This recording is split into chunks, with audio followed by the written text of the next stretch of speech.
the first gold chains date back to the ancient cultures of Iraq and Greece. They were symbols of wealth, royalty, and the divine.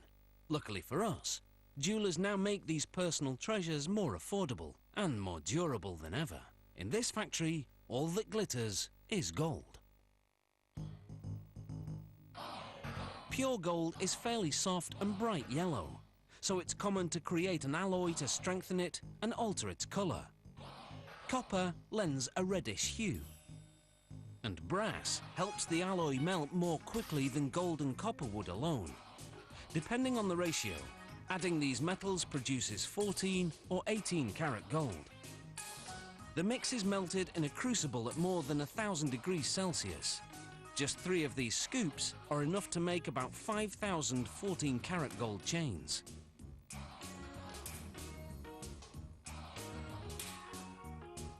The molten alloy is poured into a casting machine.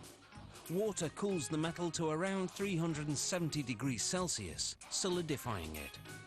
The metal passes through a round die, which shapes it into a golden rod that's nearly 2 meters long. After the rod is cut in half, it's passed through what's known as a breakdown mill. The machine reshapes the rod from circular to square, so it will be easier to stretch.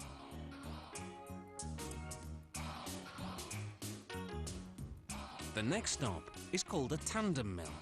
It has 12 rollers that stretch the rod until it's as thin as a piece of spaghetti.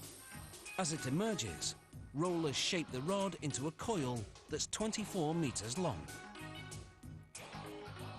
The coiled metal is softened in an oven. Then what's now a wire is uncoiled and continues to stretch as it's passed through a die lined with industrial diamonds. To prevent overheating, the machine sprays lubricant to cool the wire while reducing it to the width of a human hair, its final size. The wire then winds into a spool, almost 3 kilometers long. Next, 32 of the spools are unwound, and the wires are run through another oven which softens them further. Just in case you're thinking working here is a golden opportunity, you should know that security is very tight. Employees must pass through metal detectors before going home, and wearing jewellery to work is strictly forbidden. This machine makes what's called cable chain. It passes wire through a link and closes it to make another link. The machine makes 600 links per minute.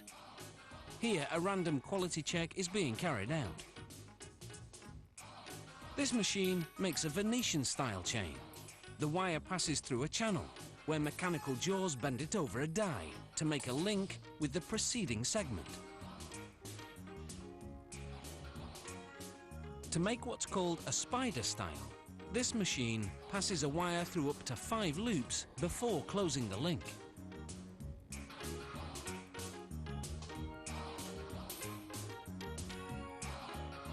For a Figaro style chain, this machine makes 3 short links before a mechanical arm moves the chain to another area to add 1 longer link.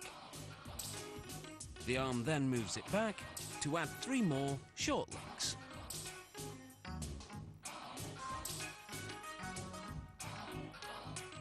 The simplest style is known as a rope chain. To make it, this machine threads a wire through, then closes it to make another loop.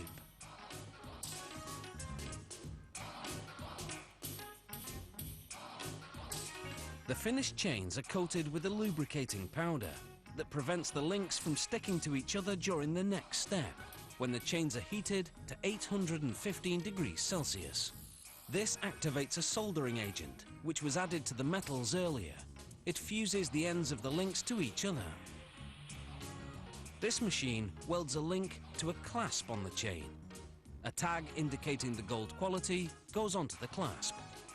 Finally, the chains go through 4 chemical baths, which clean them thoroughly. Then they're plated with a layer of 14 or 18 karat gold, which creates a more vibrant finish. After one last quality check, these chains are ready to dazzle their way to a neckline near you.